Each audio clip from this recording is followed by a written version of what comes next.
Our guest today that's going to start this session is Gregory Jimmy from BMW Startup Garage, that is going to elaborate a little bit more about it. After his lecture, we're going to have the Smart Transportation Accelerator Demo Day, which 4 startups are going to present what they have been achieved during the last 4 months. But we're going to start with Gregory. Thank you.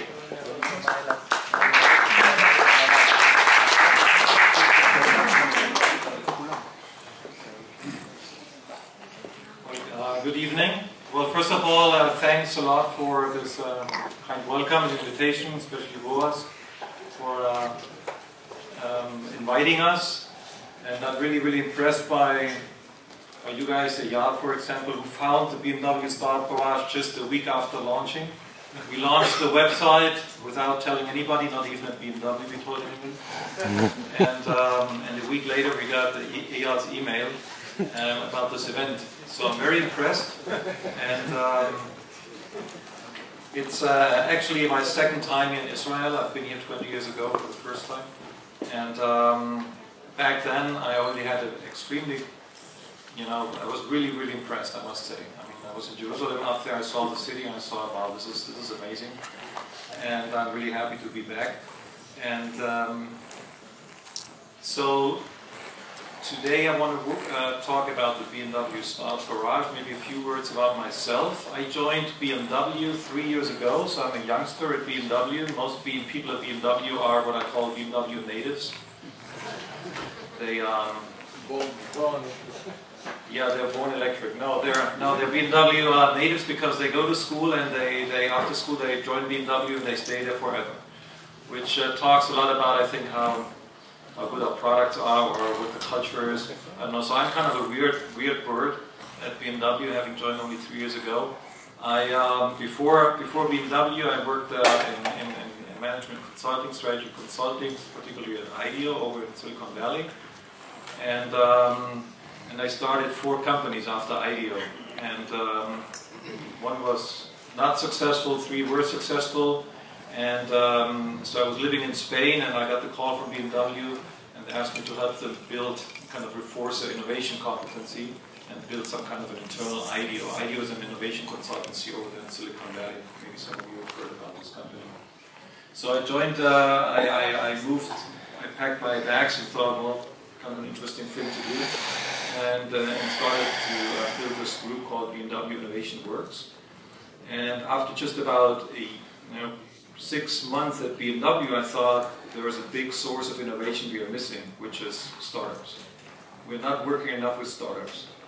And so while building up this kind of internal consultancy, I hooked up with 2 colleagues and started to work on this project, which the BMW Startup Garage, which I'm going to talk about in detail now, what we are doing or what we're offering. But it was kind of a startup by itself within BMW. It was kind of a very interesting process. I can tell you, after 3 years at a big company, there are some things they say about big companies which are true. Yeah. One of them is, which I never really understood and never really understand it, which is in Silicon Valley you tend to say, don't ask for permission, ask for pardon. I'm sure everybody of you heard that. And that's really what's happened. If we would have asked for permission to start the BMW Startup Garage, there wouldn't be a BMW Startup Garage today. Starting with this website, which is WordPress, which is forbidden at BMW. We did a logo with a designer in Spain. We didn't ask a corporate identity for permission. But then when they saw this website, everybody internally congratulated us. They wrote us and said, "This is a great thing you're doing." I mean, we got the okay from the very top, but then everybody from all the other departments came around and said, "This is very interesting what you guys are doing." And a few words about why we're doing this. It's actually quite easy to explain for us. We are looking primarily to work with startups to improve our cars and the driving experience. So it's a pure, let's say, strategic, it's a pure innovation goal. There's we are not looking for a direct financial benefit. So that's why we said we don't want to invest in startups, we want to work with startups. We want to be their first client in automotive. What I like to call, we want to be the venture client, not a venture capitalist. So the interesting thing here for a startup, from our point of view, is that instead of having an investor with equity, who could be, a little bit, every investor has, some kind of, comes with a bunch of, he comes with money, but he also comes with problems. And with, but I guess the most important thing for any startup is to have a client, and specifically a premium client, a good client, a client who's recognized worldwide and who's a leader in his sector. And at this BMW Startup Garage, that's our pitch here. We help you build your automotive business. Is that we say, we are your venture client, we want to be your first client in automotive, and once you start working at the BMW Startup Garage, once you accept into the program, you automatically become, BMW becomes your client and a reference client. And during the program, you will basically validate your technology for automotive, and from there on, if you have BMW as a client, other other OEMs, we're pretty sure will follow, adopting your technology as well. So that's the why. I just want to scroll through a little bit through our fantastic website here. We just prohibited, not any longer. Okay, so basically your partner to get your technology into millions of cars, first obviously into BMW. So what are we looking for? We're looking for startups that have obviously an innovative technology. And we're looking specifically for technology that improves the car or the driving experience. So it doesn't have to be something attached to the car, though most of the time it will be some part of the car. It can also be outside the car, let's say a wearable or a piece of software that kind of connects to the car. But it can be anything from smart materials to sensors to new battery chemistry. The important thing is here, what we are not looking at this point is the technology that helps manufacture cars. And we're not looking at technology that helps sell or market cars. We know that and we're not looking at technology that helps develop cars. We know that those are three areas that are also quite interesting kind of startup areas, but at this stage of the program, we're not looking at those types of startups. But we will probably expand. Over the next, I don't know, probably 12 to 18 months into those areas too. But for now, all of the startups that have something that specifically can improve the car or the driving experience would be the focus of our program. We are not looking only for companies that work specifically for automotive. We're also obviously looking for companies that are not in automotive as of yet, but who think that the automotive industry could be an interesting vertical. In that sense, I think most of you guys are somehow car interested, but just to give you some numbers which I think are quite interesting is that the car industry itself has a size of $10 trillion.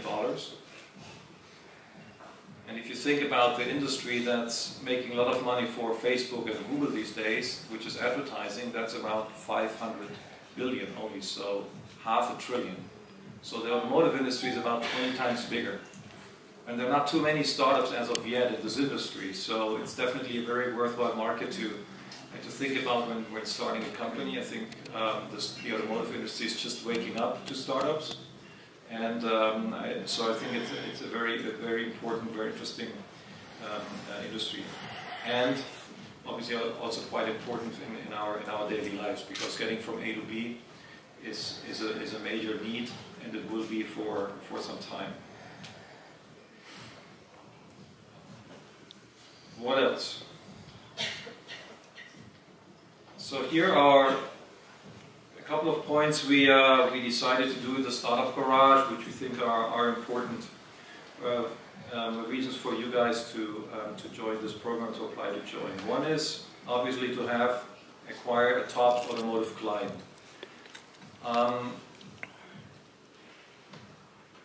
That's specifically important. I say that as a BMW newbie, is that I've found that in automotive is very, very innovation sensitive because the margins are very, very slim.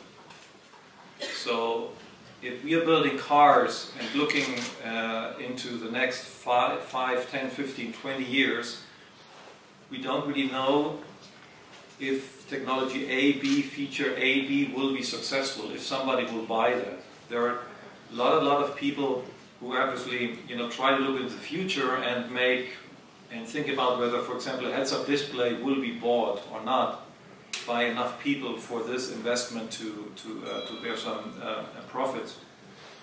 So being at BMW, I've seen that BMW has the money and the passion to actually be a little bit ahead of especially the non-premium car makers in terms of getting in new technology.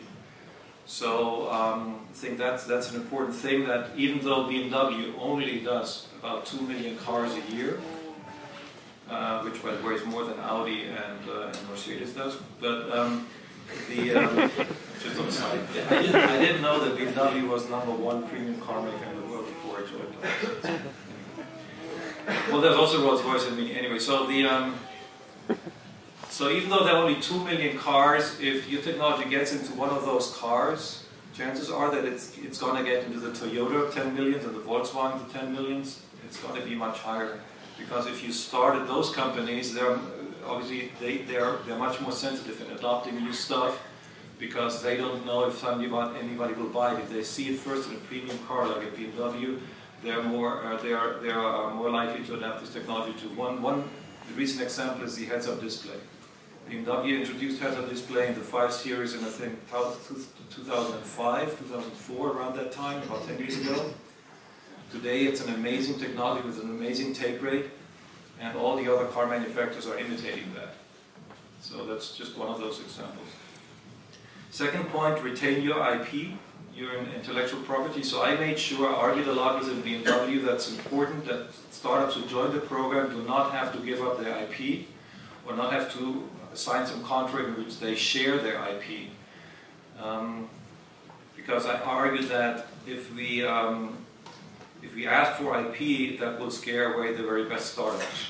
So if you ask for IP, you're basically bound to just get not the good enough startups. And we think that at the end, what really counts is to build a relationship of trust with that startup, and that the startup can network within BMW. And we think that at that point, the IP becomes really secondary. And the program is really focused on getting to know you guys and getting to know the technology. And it's also a short-term program. It's 2 to 4 months, so we won't create any common IP either. It's just basically to have you at BMW and show and validate your technology, and from there on we can go into further contracts. Then obviously another value is that you can use cutting-edge tools in cars. So the BMW Startup Garage is not part of the marketing department or part of the sales department or part of whatever corporate something department. It's part of the heart of R&D. And we not only, BMW has 10,000 people working in R&D, own employees. It's half of Munich almost. Anyway, so it's but within those 10,000, there are maybe like 9,000 working on basically developing the cars that are coming out in the next year or two. And there are a few engineers who work on something that's going to potentially come out in 5 to 10 to 15 years, and that's where the BMW Startup Garage is located. This is exactly where you guys want to be, because if you want to work with an engineering department that works on the next 5 Series, it's already too late.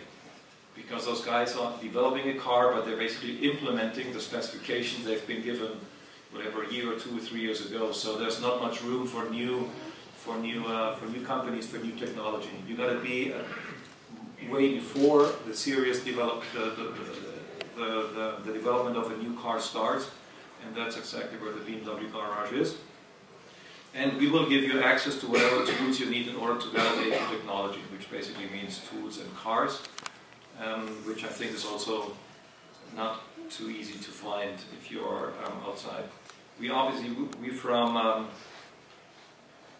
in terms of we are also setting up we have an infrastructure in Munich in which you are welcome to spend part of the program 2 to 4 months. You can spend the whole time or part of the time in Munich, but being local in Munich is obviously a necessary condition for you to have access to the tools and to get to know the people. And if you want your company to be big in automotive, to be you gotta set up shop at some point in Germany anyway, I think. And well, I think to spend some time in Munich is probably also, just from a personal point of view, very interesting. Very nice city, very nice environment, the Alps, lots of sports, speedless, no speed limits on the Autobahn, so a lot of fun things. So learn from the world's best. Here's where we say that the startup we're taking in, they are being coached by the engineers who are then the ones who will most likely take on the technology if it works. So we're not doing an acceleration program in which you spend 3 months and then at day Y there's a demo day and you're standing in front of 20 engineers and pitch your idea to them and then see who takes it, because that's never going to work. It's because the development innovation process is way too complex. So what we do is as the startups apply, we review those applications, we see what fits into the BMW strategy. And then before taking in the startups, we already find the coaches within BMW. Those are the engineers who will have to work with the startup for the length of the program. So there is not going to be that kind of demo day. It's already during the program where this engineer can see if this technology makes sense or not.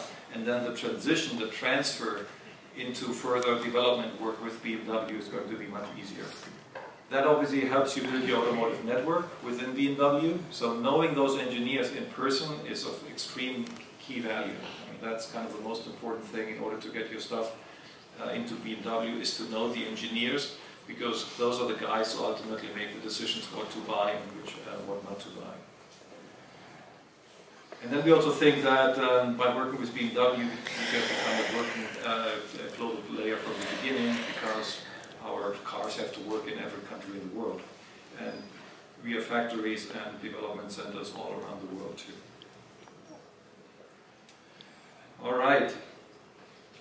So the program has 4 modules, out of which the build, the number 1 here to the left, is the most important one, which is building your prototype. You'll dedicate most of the resources to that. The learning part is, here we will teach you a bit about the automotive industry. So not about the startup industry or how to start a startup, you've already learned that before, or how to split the equity or stuff like that. Here specifically about the automotive industry, the development process, and the different dynamics in this industry sector.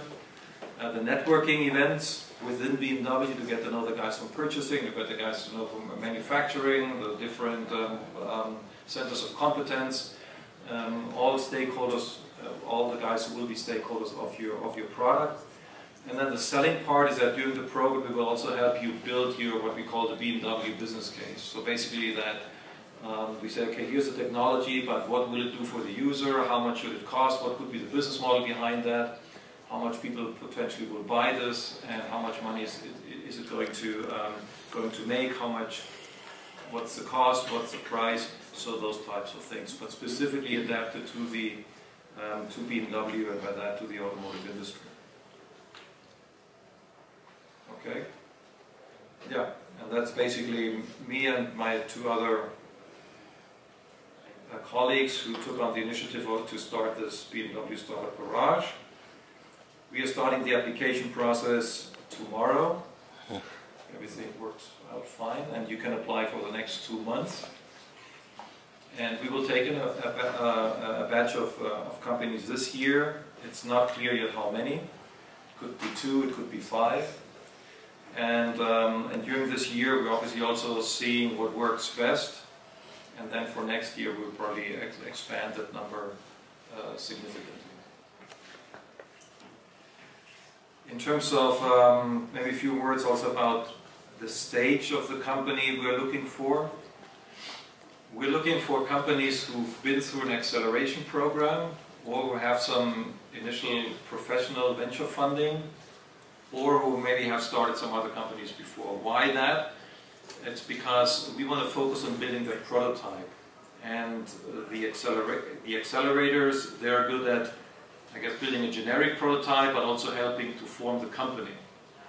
And that's something we think is very, very essential, and the established accelerators do this very well. So we want to basically work with accelerators worldwide and look for the startups who graduate from those accelerators and then bring them onto the garage, basically from acceleration into having their first client within automotive. So that would be what I could tell you about the BMW Startup Garage. I think there may be some time for questions. Is there? Yeah. 2 questions. Some people have timeline. Timeline for? For when it's 2 months to start and to apply and then when it starts. We will start in Q3, so it will not be a start date, but it will be between July and September. It depends, because each company will have a different complexity of technology, and maybe some are very easy because they have a small sensor or a piece of software, and some will have something much bigger. So that in order to coordinate with the internal R&D, for some starts will be shorter, for some will be, but we'll definitely try to bring in the startups between around July and September, and then for 2 to 4 months. So the length of the program shouldn't be more than 4, but can be less than 4, because at the end what counts is how much time it takes to build this prototype. Yes? Is the travel expenses and living expenses in Munich covered by the program, or not? What we do is we ask you for a budget, the startup, that we call the Unit 1 budget. So you tell us Unit 1 of my product costs X. And that's it. And if you include your travel expenses or whatever you want to include into that, that's totally up to you. Because what we're basically doing is, it's not an investment, it's basically buying the first unit of your technology. And obviously that first unit is much more expensive than when you do millions of it. Correct? So you basically you do your budgeting as ever you like, and you can use the money as you like. Does that answer your question?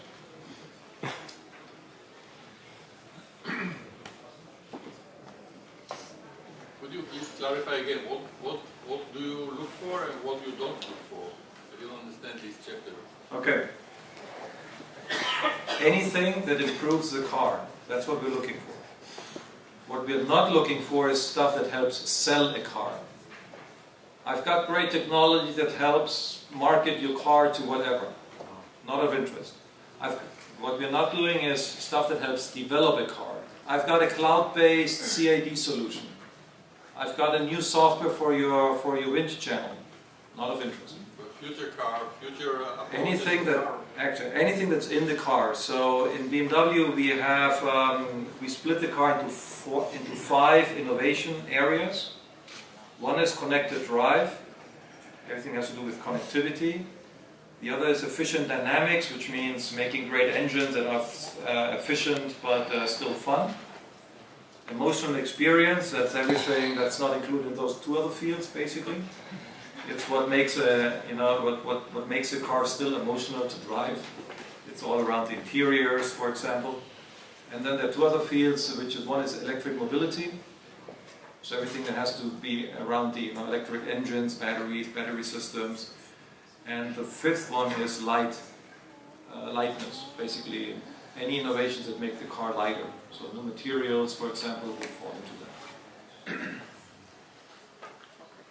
Does that answer your question? Is it better?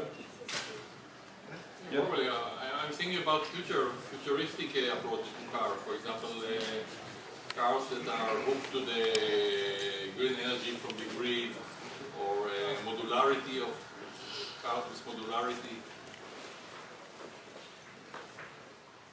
Well, if it's new car concept, that's definitely part of the thing, part of the program. Okay, thank you very much.